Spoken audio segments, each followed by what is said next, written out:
Welcome to the Inspiration North podcast, inspiring stories from inspirational people and how they found their passion, their true north. I'm James Eves. And I'm Michelle Minikin, and this is the Inspiration North podcast.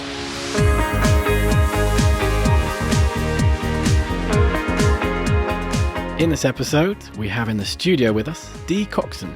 Notice and listen to the signs that point to your calling. It's never too late to start, and understand the difference between a midlife crisis and midlife clarity. Dee is an author and online business starter coach for midlife women. When going after a career change in midlife, Dee's biggest fear was being judged by others. Her new book, Polish the Diamond in Your Heart, currently receiving 5-star reviews, is a recounting of her personal experiences in developing a heart-centered business and in learning the art of success. Perhaps the most useful parts are the accounts of her failures along the way. In reading this book, you will learn a great deal about what not to do in the pursuit of your goals. This is a lot faster and less expensive than learning the hard way like she did. Thanks for joining us. Thank you for having me. It's wonderful to be here. So, tell us a little bit about yourself. So, talk us through your journey. Well, originally, from leaving school, I went into work as a hairdresser. That was what I wanted to do. That was what I went after. Got an apprenticeship and worked through that. Why did you choose that, Dee? Was that something of interest, of passion, or? People ask me, what did you want to do when you grow up? And I was 15 years old when I first visited a salon for a haircut, because as a child, I had very long hair and didn't visit a big salon until I was 15. And I walked in the environment, being a 15-year-old girl, I was so in awe of, the smoke and mirrors and the glamour and the girls and the hair and the makeup. And I thought, this is what I want to do. Mm-hmm. And added to that, everyone was chatting away and sharing their stories. And I thought, I just love this environment.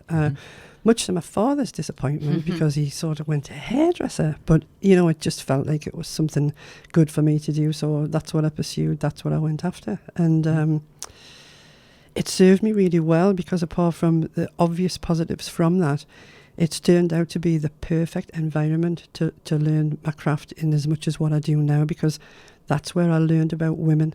That's where I discovered story sharing. That's where everyone imparted the most sacred information to me. And I realised very early on that there was something special going on with this connection. So apart from the glamour and free hairdos and loads of makeup, which who wouldn't want that at that age, there was something else going on in the background which grew over time and has now led me to what I'm doing now. It's awesome. I love going to the hairdressers. I literally see my hairdresser more than most people. He's the most fun. Okay, so you started off as an apprentice, yes, hairdresser. So talk me through the sort of the journey of becoming the owner of the salon. Well, I tend to, when I put my mind to something and there's a goal at the end of it, I tend to go for it. I've done that from a very early age, and there's quite a bit of money to be made in hairdressing if you own the salon or if you're self-employed. So it was a case of, I understood very quickly I could continue to make money for someone else, or this money could be mine. So I actually went self-employed as soon as I qualified.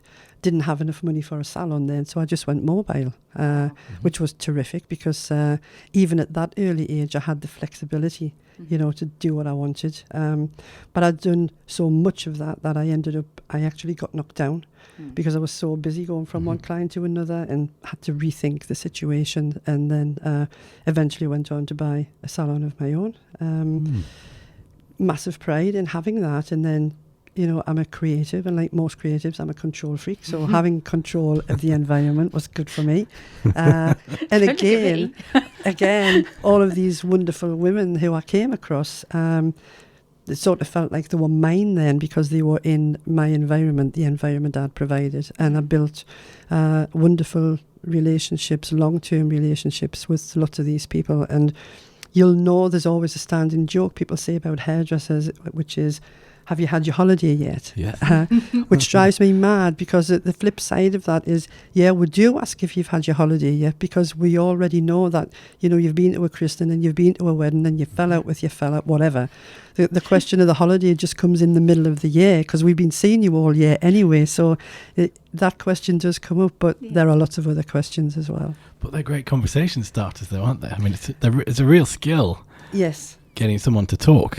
It is. And what's always fascinated me is when I first started doing this, I was quite perplexed by how quickly women would impart really private or sacred information, how easy they found to do that. But then, I learned that in that environment, there's a trust relationship anyway, because, it's important for a woman to have a hairdresser that they trust. Let's face it, you're doing the hair and makeup, and there's got to be some trust there anyway. That's more important to most women than anything else, actually. Totally. And once they've nailed that, once they trust you with that, then they share a lot more information. But what I've found is, because you develop this relationship and you become close, but you're not family, you're not someone who can judge them, and you're not someone who can carry that information where it may get difficult for them. So it's like opening a tap when they walk in the door. Sometimes before they tell you what they want, they'll tell you that something bad's going on in their life. And it's, in a way, it's a dumping ground for them. And it's a safe space where they can share information, have some advice, and then go away looking fab and hopefully feeling fab after you've spent some time in chatting to them. So, it taught me an incredible craft. It's one of my best social skills, and as anyone will tell you, I love to talk. Yeah. And they've given me the women have given me the opportunity to do that because of the work I did. But there wasn't something just quite right, there was a niggle there. There was. Again, because of this information sharing, and because of how much, I don't say this to flatter myself, but I did help a lot of women to achieve a lot of things that they may not have otherwise achieved. And what I mean by that is, they already had the skills and knowledge to do what they wanted to do, or they already knew what they wanted to do, but they just wanted someone to give them a leg up, or to say to them, it's okay to do this, or I'll support you in doing this. And because I've always had a voice and I've always been able to speak up for myself, it used to distress me when I used to see other women who they were harbouring a desire, to do something, but they were maybe too shy, maybe lacking in confidence, or there was maybe someone in their life saying to them, you're not good enough, or I don't want you to do that. And rightly or wrongly, I used to, carry the flag for them, saying, no, come on, you've got to do it. And so I helped and supported women in a lot of things. It could be CV preparation, it could be interview preparation, it could be getting away from a domestic abuse situation. I helped women who were involved in drug and alcohol, and many other things that I never thought would come into my path as a hairdresser. But it's unbelievable the things that I've learned, and from that, people that I've been able to help. And so that made me think, you wake up and you think, yeah, what am I doing? This is good, this is nice, it's a cash-rich business and things are good, but it wasn't enough anymore. And I found that I enjoyed helping women more than I did doing the hair and makeup. I got to that stage, and so I thought, no, there's something else for me. And for a long time, women used to say to me, particularly older women used to say to me, you shouldn't be doing this job, you should be a counsellor, you should, an advocate, whatever. And I knew what they meant. I wasn't entirely sure where I would go with it, but I used to the message resonated with me, and I used to think, that I could do something better than this, because these women have given me such skills and such knowledge, and opened a door for me into a world where I thought I could do better, serving them, not just with the hair and makeup anymore, but in a completely different way. And so I decided to hang the scissors up and hang the makeup brushes up, and off I went. Did it take you a while? There's the epiphany of, I should be doing something else, I should sell a salon, here's my calling. From that realization, did it take you a long time from people giving you the feedback? Because we often find, don't we, that people tell you, oh, you should be doing this X, Y, and Z, but it might take weeks, months, years until you actually finally say, right, let's do this. Well, in Did my it take more? case, it's taken absolutely years. Mhm. But that is more from a practical point of view and more from a timing point of view, because by this point, when I made this decision, I'm into my 40s. Mhm. And then so I have caring responsibilities, I'm the filling in the middle of his life sandwich, if you like. So I've got older caring responsibilities, younger caring responsibilities, and there are a lot of things going on. So even though I had the desire and I had the want, the best way I can describe it is I was hijacked by quite a few things, family situations or Yes, whatever. the day-to-day. And so the time lapse was quite huge. I'd get a little bit done towards that goal, and then something would happen where I maybe had to commit to something for about 6 months, and then I would have to go back and pick up where I left off. So in total, from first deciding that I was going to do this, a period of almost 10 years elapsed before I literally got to where I wanted to be. And that was not just from the practicalities, but what I learned was, even though intuitively I knew what I wanted to do and I knew where I wanted to go with it, I then had the massive learning curve of that. I didn't have the professional competence to match the intuitive skills. So here came a new learning curve. My God, I've got so much more. I knew a lot, but going into a new business and a completely new vein for me, there were a lot of things I had to learn, because I wanted to take this online. I wanted to reach more women than I was currently reaching. And obviously being a midlifer, starting a new business, sort of, you haven't got a lifetime to make these connections and get your name out there. So I had to find a way to find a more direct medium to carry the message forward and to contact and let those women who wanted what I had to offer, let them know that I was available. So I went on the road of learning the world of online business, which was the biggest learning curve I've ever been on.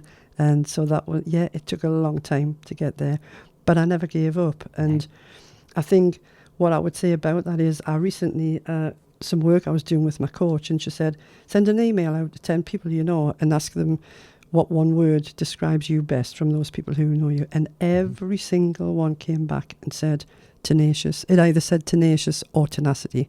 And to be honest, certainly for me personally, without that level of tenacity, I wouldn't have got through, because, anyone thinking 10 years, my God, would you bother to start if it was going to take that long? Of course, had I known that on day one, I may not have, ventured onto the journey, but it wasn't planned that it would take 10 years. And as everyone knows, plans are what you make, and life is what happens in between, especially for a midlifer. So, but what I did was I consoled myself. Every time there was a setback or a course correct, I used to say, don't worry that there's been a setback. Look at what you've already done. Look at this amount of work you've already done. It's on hold, but it's there in your arsenal of information.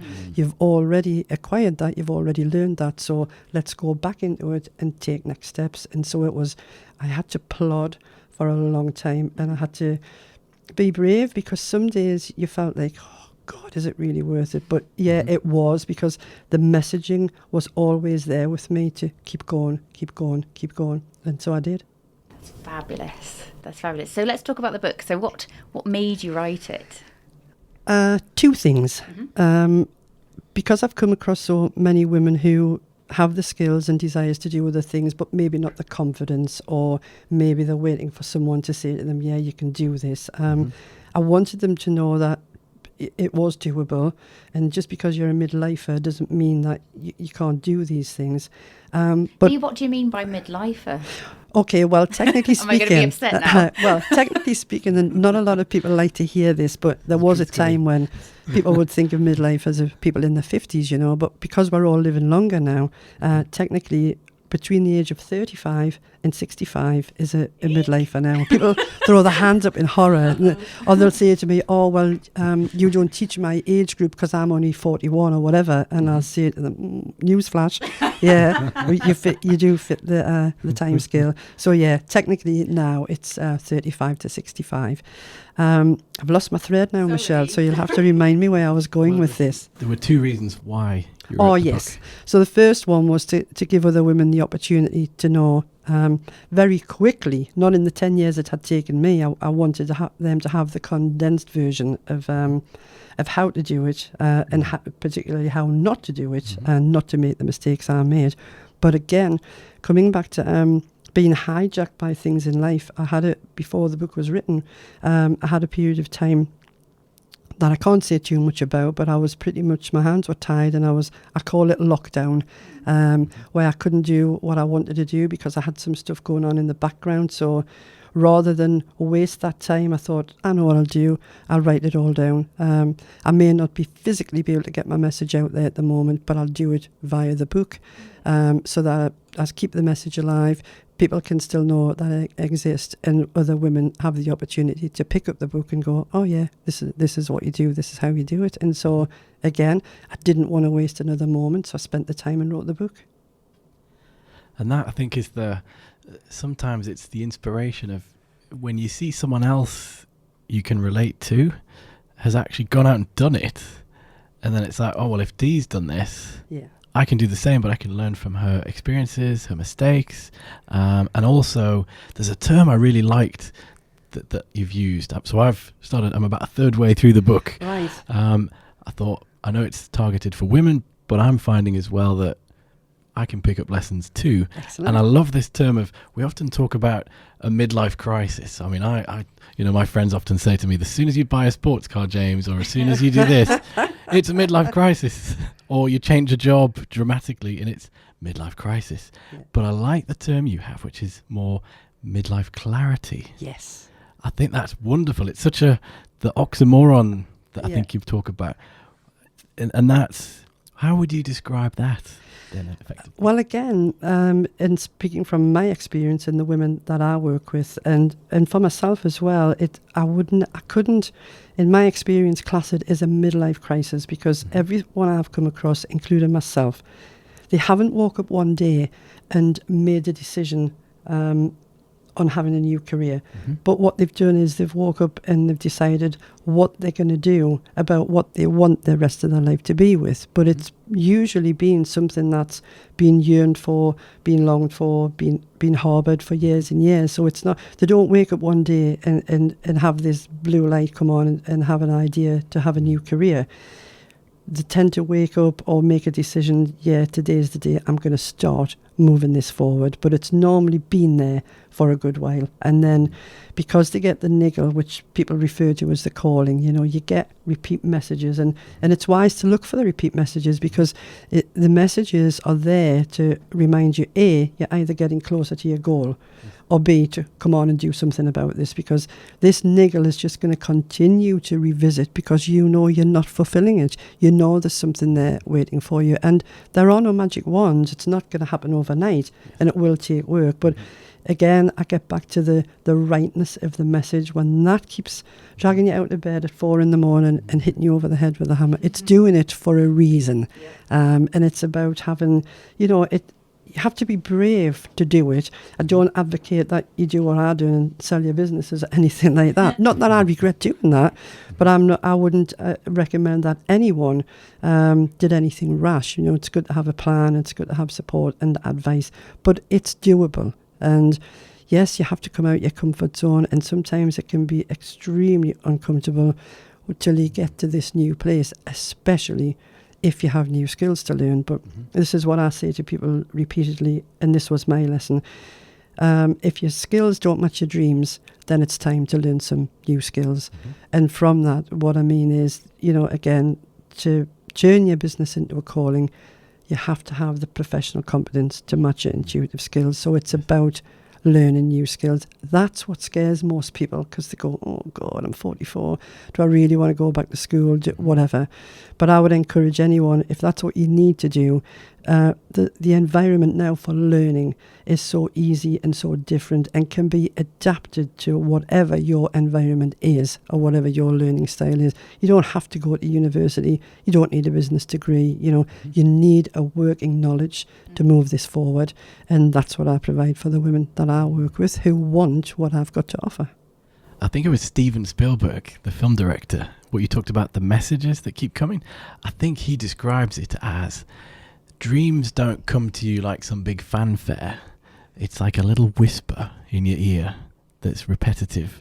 Yes. And you've got to really listen out for it to pick it out from all the noise and the hubbub of the day-to-day. And I think you've got to want it as well, and the more you hear it, it gives you the confidence to have the want more as well. And one of the things I learned much later on, I talk about this in the book as well, the Steve Jobs quote, you can't connect the dots looking forward, you can only connect them looking backwards. And that didn't make too much sense to me at first, but my goodness, now, everything that happens on a weekly or a monthly basis, I go, there's another dot just connected, because there are so many things from my past that are showing up now in a good way, and I go, oh, that makes sense now, things that you've maybe put on the back burner, or things you thought possibly weren't serving you well then have come to serve now. And so you think, that's great that I did all of that, I've got that information, I've got that knowledge and that learning, and I'm using it now. So that's what I feel about connecting the dots. When we talk about connecting the dots and looking back, if you could go back to your younger self, whether it's an 18-year-old, a 15-year-old, just before you're starting out in hairdressing, what would you tell yourself? Well, two things. The first one would be, you've got to lighten up. And the second one would be, don't sweat the small stuff, because even though I worked in a world of hair and makeup, and people assumed that I was a very confident young woman because I looked the part, I was absolutely crippled with fear in terms of judgment. That's not why I went into hair and beauty. And people used to say, oh, she's quite aloof and quite snobby, isn't she? She looks down her nose at you. And the actual truth of that, people, that might be the story people told themselves, but the actual truth of that was I was so afraid of judgment that I sort of looked down my nose so I didn't have to look you in the eye. And so that was something that I was plagued with as a much younger woman. So the things I've learned now, wisdom and age, have brought a completely new meaning for that to me. And so I say, don't sweat the small stuff, because the time I wasted on worrying about those things, I wouldn't want that to happen to another younger woman. So I'll just say, don't sweat the small stuff, and try not to worry as much about being judged, because everyone's got their own struggles and they're all telling themselves different stories. So think about what's going on in their world as well as what's going on in your own, and just lighten up. Definitely lighten up. Great advice, even for young men and older men and older women. Yeah, lighten up. Yeah. I think particularly in this world of social media and Instagram and everything, it's a difficult place for young people to be. I'm incredibly lucky because as a tail-end baby boomer, I straddle both. I'm from the old school, but I got into the digital side of it quick enough. But of course, I have the age and the wisdom and the confidence to now not be crippled by what goes on social media. I just say, scroll past it. Don't give it the airtime that it just doesn't deserve. I know young people don't find it as easy as that, but I find it very easy to just go, no, not going there. And so actually, we probably need to say a big thank you to you as well, because Dee and I were talking on LinkedIn the other week, and James and I have been trying to figure out what to call this podcast for a while. Racking our brains. and literally within sort of 30 seconds of chat with Dee, she came up with it. So it's the messaging, you see. It just came straight away, because obviously the people that you're going to be interviewing, I think it's a wonderful opportunity that you've created for people to share their story and to get in touch with the outside world on what's going on. And I think the opportunity you've given is inspirational, and you're looking for inspirational stories. And again, because it's the North Star, I wanted to think of it as awesome Northerners, but I know it's not just going out to Northerners. So again, finding your North Star is a big thing. So I think you've chosen a terrific name. Yes, so thank you for being the inspiration. Thank you. My pleasure. Excellent. So I guess we'll wrap up there. So Michelle's already mentioned Dee's book, Polish the Diamond in Your Heart. Check out our links on our site for the show notes. We'll provide all information in there. And Was there anything else you'd like to add, Dee, before we wrap it up? I would, yes. For anyone who's thinking of doing something along the lines I've done, or if they have an idea or they're wanting to, go after a career change in midlife, if you want to pop over to my website, which is deecoxon.com, I have on there, it's a free download, it's a 10-page resource, and it's how to create a heart-centered plan for your business. That's yours if you want to go over and download it. It's not the same as a traditional business plan. This has you as the self-author discussing your goals and your dreams and aspirations, and it's a living document that you can change over time as you knock out the goals as you hit them. So it's a really nice place to start, and I'd like you to have that. So just pop over there and download it. Lovely, thank you. What's the website again? Deecoxon.com. Great stuff. Well, thanks, Dee, for joining us. Thank you. It's been wonderful. Thank you for having me. Awesome. Cheers. Thank you.